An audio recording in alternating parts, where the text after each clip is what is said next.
You said in there people counted you out. When did that happen? First of all, I just want to thank God to be here. But I mean, it's been a mixture. I mean, it's been since I was been kind of a kid growing up in Southern California. Just having, I wasn't very highly recruited going early on in my high school recruitment.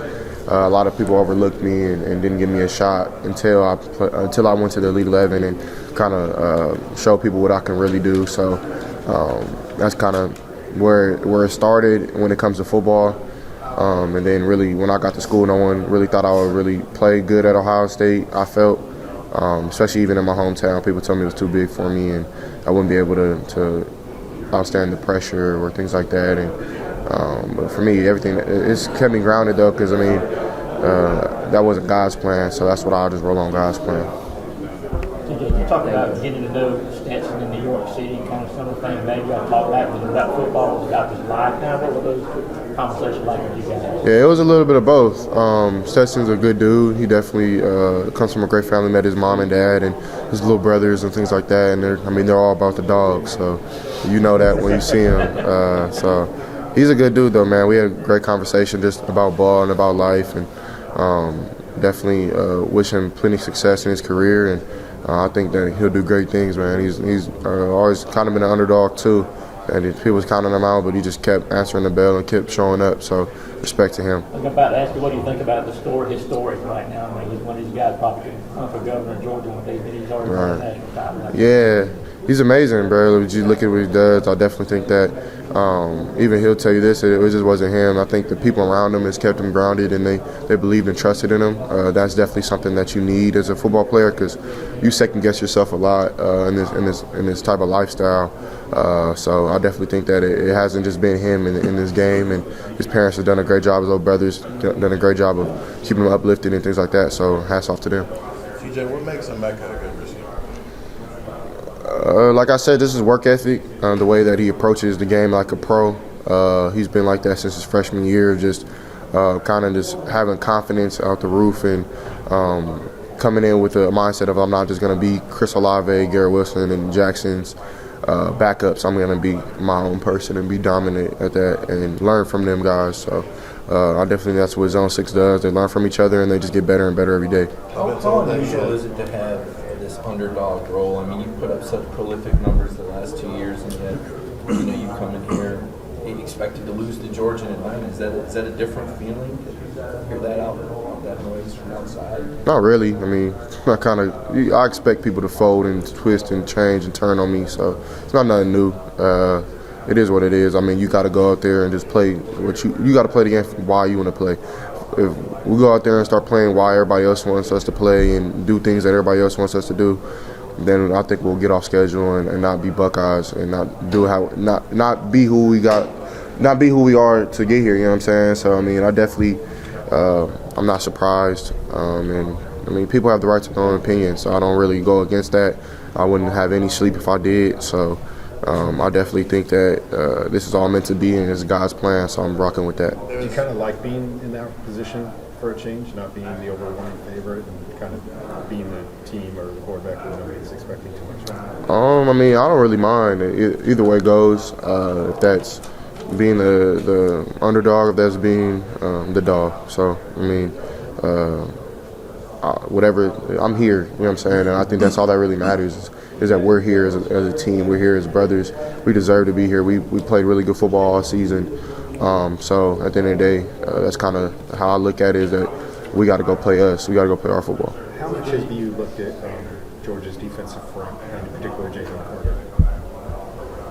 I mean, I watch film, so I see him. The great players, dynamic up front. Jalen definitely is a problem, and he'll be a great player in his career. And it's going to be a really hard battle for those guys up front, including me, just moving around in the pocket, trying to extend plays just for that 1 second if I need it. And then the other guys are really good too. So, I mean, you got to just be sound and play physical. But I think my guys are good up front too, and I'll take my guys every time. So I think it'll be a fun game now. CJ, we've seen Georgia get beat deep some here and there this year. What have you seen that has allowed that to happen? I don't really think I'm in a position to talk about why they get beat deep. I'm not a coach. But I mean, to me, like, college football is college football. You know, I haven't played anybody terrible in college football ever. Even playing against, like, people, when we played Toledo, I was walking in the hotel and they were like, we're going to beat them by 80. Like, yeah, we might, you know what I'm saying? But you got to go out there and play football. Like, you don't know what the dynamic is. So if football is in the game, we just go out there and win. You just go out there and play, and things just happen. So I don't know why they get beat on some of the deeper balls and things like that. But I do know that they are good, and we have to be sound with what we do. So I don't know if that answers your question, but football isn't just I see it and I do it type of thing. It's like you got to go out there and take it. It's not something that's just given to you. You have to go out there and take it from somebody. So I definitely think that that's something that we have to do, is be able to be dynamic in the pass game. But we got to find, if that doesn't work, then we have to find another way to win. So I definitely they'll probably focus in on that, because I think that's what we're really good at. So What's the most impressive play you've seen from America that maybe the world, the practice that we haven't seen? It's been so many. Like, practice is kind of cooler than the games, honestly. This is the truth. Honestly, I don't know. He's had a lot of crazy one-hand catches, a lot of crazy toe taps, like on the sideline. Really, all of them really have. They're kind of wild. He had one this past week on the sideline, just a crazy one-hand catch. They kind of do me foul a little bit. They try to look cool. I think I'll be accurate, and they don't care. They try to make it. They try to make it a little extreme. So I don't know. He just caught it with one hand on the sideline, toe tapped. So I was like, that's cool. Thanks for making me look terrible. Y'all have had great success with the deep passing game, as you mentioned earlier. What's the key to those shot plays, to hitting those consistently? I mean, like Coach Day says, you have to be consistent in your intermediate passes and your short passes to have that blessing to take those shots, because you can't take those shots in 2nd and 10, 3rd and 10. Or you can, but it's not good football field when you're playing kind of behind the sticks. So I definitely think that a key to that is just us playing us, being us. You know what I'm saying? Just having firm protection up front, tight ends doing their job, me making the right protection call, our receivers getting the right play and doing their job, and then being dynamic in the run game as well. We have to make sure we can run the ball. So I definitely think that plays a part into it. The only knock on you is an NFL scout told me he wants to see you ad-lib out of the pocket more. He says you're the best quarterback in the pocket, in rhythm. What do you say to that? I say that I am who I am. If that's what it says on the film, then I can't go against that. It is what it is. Do I think I can do it? Yeah. Do I think I need to do it all the time? No. And I definitely think that's just the easy way out.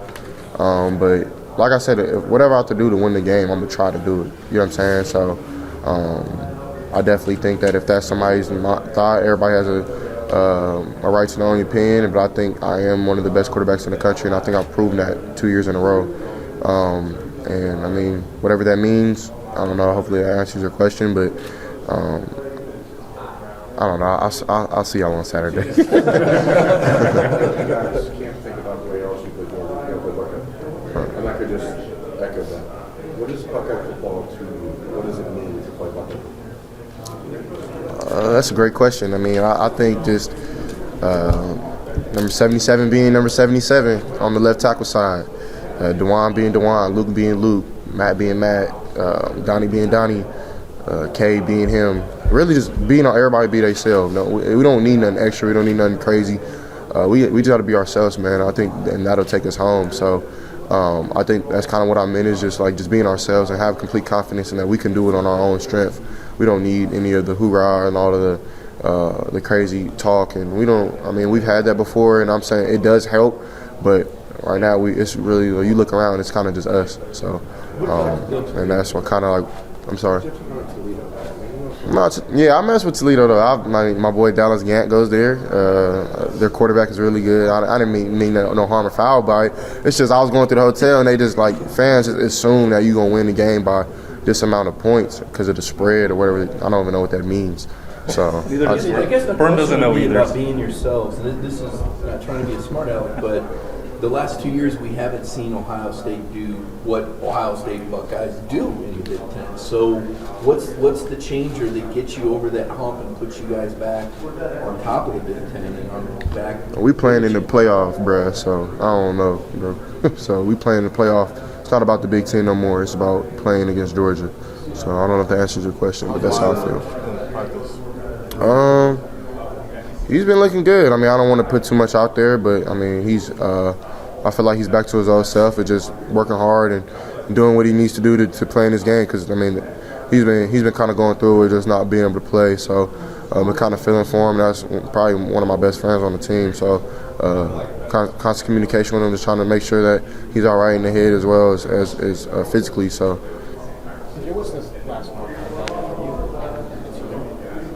It's been just working hard, kind of just licking our wounds, getting ready for this game, and but I think we deserve to be here. So just been a mixture of both, and just trying to stay level-headed and including just really focusing on what we have to do now, not focusing on the past. And like Brett said right here, I mean, we lost the game and we didn't win the Big Ten championship, which was one of our goals. But like God works in His ways. They're not mysterious ways, in my opinion. They're in His ways, and they're better than our thoughts. So I definitely think this is His plan for us to get to our last and third goal, and I definitely think that's the path that we're on. CJ and Becca talked about how playing in the slot and playing outside can be physically different week to week and team to team. How impressive is it that he's been able to do so much with this offense and just been asked week to week to play slot, play outside, take a jet sweep? How impressive has he been for you? He's been really great. He's done a lot of hard work. Like Coach Wilson said, he's a hell of a practice player. He practices his butt off. So I mean, it's kind of cool to see him kind of be able to go from practice to a game, and he has to get a lot of treatment and things like that because, like you said, it's physically demanding playing both in the inside and the out. So, but I definitely think that he has a talent. He's a God-given talent for it, and he's shown it time and time again that he's able to do such. So. CJ, have you seen the young receivers step up with the time they've had in ball practice? Yeah, I mean, some of the young guys have done a great job. Caleb Burden has done a hell of a job.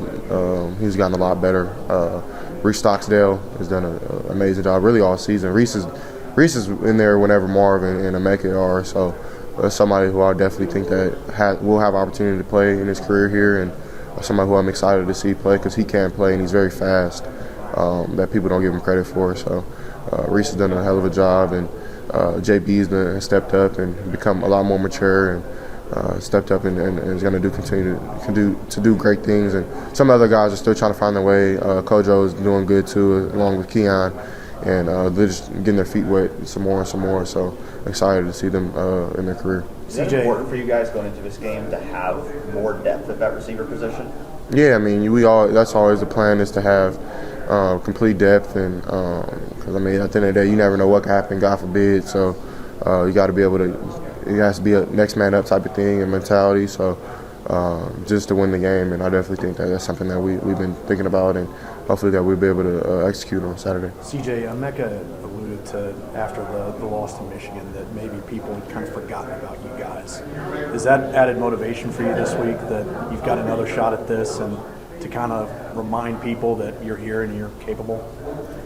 I mean, right now the focus is on Georgia. Like, whatever happened. And of course, I'm gonna keep that between us and our team because I mean we're the ones going through it. We're the ones in the Woody, night in, night out, early mornings, late nights. So, I mean, people might think they understand, but I don't think people really give us the credit of the work that we put in just to win football games. And when it doesn't happen, it's hard on us. You know what I'm saying? So at the end of the day, we have to be in our shoes and be in the moment and focus on Georgia. So I mean, that's kind of been the mindset. And yeah, do I think people are counting us out? Yeah, but this is the first time. So excited to just play on Saturday. When you guys go full tempo, what's the risk reward of doing that more maybe than you did this year? As in like play? Just push, yeah. Just more know how. I'm thinking of what happened 2 years ago and how quick Justin was able to go against Clemson. Like, would you like to do that? What are the drawbacks to doing it? I'm not trying to get the game plan for Saturday. Just I mean, tempo in its own light is just kind kind of just playing fast and just making sure that you're playing fast and they're not. So, I mean, it's kind of like the mindset, at least my mindset during that. And from a quarterback like me, I like it at times, and sometimes I like just seeing the defenses. I think that's what I'm good at, is reading defense and seeing coverage and seeing where my matchups are and where I have to go with the football. But in tempo, they do have their advantages of just getting lined up fast and moving fast, and that kind of makes a defense, I think, get on their toes. I mean, on their heels, excuse me. And if I think that answers your question. Yeah. And, like, it kind of is a disadvantage and an advantage for both sides. It feels like with you and the way that Coach Dave operates, you just like the ability to do both, like to do some tempo occasionally and change gears. I guess that he views that as the weapon to throw different hooks at an opponent and not just let them get they're going well the entire time. I mean, maybe they could adjust to that more. Right. Yeah. Teams are very talented in college football now, especially when you throw the portal into it. Like we play Arkansas State this year, and that's another game people thought we were going to win by 100. But I mean, they're a good football team. Like their corners did a good job. Their linebackers were dynamic. They were sideline to sideline. So it's something that I think that you have to kind of mix in there because it's hard just to line up and just play. Sometimes you have to be able to have an advantage in another form or facet. So if tempo is that for that week, then that's what we'll use, or if it's another thing. So something that we definitely been trying to be better at. What do you see any more multiple than what you've seen as far as what they do defensively? I'm sorry, you said it one time. Is Georgia any more multiple, or do they do some things especially well defensively? I mean, multiple, I'm not sure what you mean by that, but I mean... The amount of coverages that they'll typically play in a game, fronts, pressures, exotic blitzes, those things. Yeah, they have a mixture of things of where they go 3 down, they'll go 5 down, they'll go 4 down. They'll bring some blitzes that are unique, and then they'll have a lot of coverages on the backside that marry up to those blitzes. So they have some simulated pressures and some things like that. So just got to be sound and watch film and make sure that I know. But I'm pretty sure they'll bring something exotic that I haven't seen on film yet, and just have to be ready for that and have a plan for it. So that's kind of like my mindset on that. And, they do a great job whenever they do. How key are their inside linebackers to their defense? They're really good. They're very big. They're sideline to sideline. They do a great job of communication. They do a lot of stemming, so the communication has to be really loud, and they stem their fronts to 4 down, to 5 down, and things like that. So that's something that we have to definitely be prepared for, making sound IDs and calls to make sure that we're executing offense at a high level. At the podium, you talked about your recruitment, how close Georgia was. I mean, what did Coach Smart mean to you during that process, and do you still keep in contact with some of the guys that could have been your teammates? Yeah, I mean, Coach Smart was a great dude. Met his family. Had a really cool experience with him up in Athens, and appreciate them for taking their time on me and recruiting me. Definitely was a close second. I was really intrigued by what they were doing and how a quarterback like me would fit in that team, really, because their defense has always been really good. And I don't think they've had really a dynamic passer except for Matthew Stafford and now Stetson. So, I definitely think that it was a heavy experience just to be able to get recruited by an SEC team, and something that I had a goal of, and really did appreciate them taking their time with me. And but I'm glad that I'm at Ohio State. CJ, every time somebody talks about you guys against Georgia, they point to the Tennessee game. Is there another game that you watched on film that you think maybe more resembles what you guys do rather than Tennessee? It seems like Tennessee just wants to take the top off. Right. It's not really what you guys do. Right. I agree. Tennessee, they're a hell of a team. I definitely did some great things this season, and but for us, I think we have a mixture of a lot of different weapons and things that we can do. A game on film that I think that it kind of marries up to us. I don't think anybody can kind of marry up to us, but I definitely think that LSU did a good job. Even Vanderbilt has some receiver things that they did that was really good. Georgia Tech had some good plays and good things that they did. So I'm not saying that they're like us in any way or any facet, but I've been watching every game. I've been watching old games and old things just to see like what's going on and things like that. So it'll be a mixture of everything, I feel. But I don't think we can just watch one game like, oh, they did that against them. But we have to be prepared for it. So. But you can see that a lot of people have been comparing you guys and Tennessee's offense just because you score a lot of points. But Right. you don't think that you guys do a lot of things similar to stress what Georgia does defensively? No, I don't think so at all. I think Georgia had a great plan against them. I definitely think that Jalen Carter and the D-line played a great game and the pressure had got home, so that's what kind of made it hard. But yeah, I mean, I think people were probably just saying that because they have a quarterback that can throw it deep down the field as they think I can, and they have dynamic receivers like we do. So, but I think we're a little bit different, you know what I'm saying? So I think we'll try to do that. All right, thank you guys. CJ. Every snap, no. Thanks, CJ. Merry Christmas.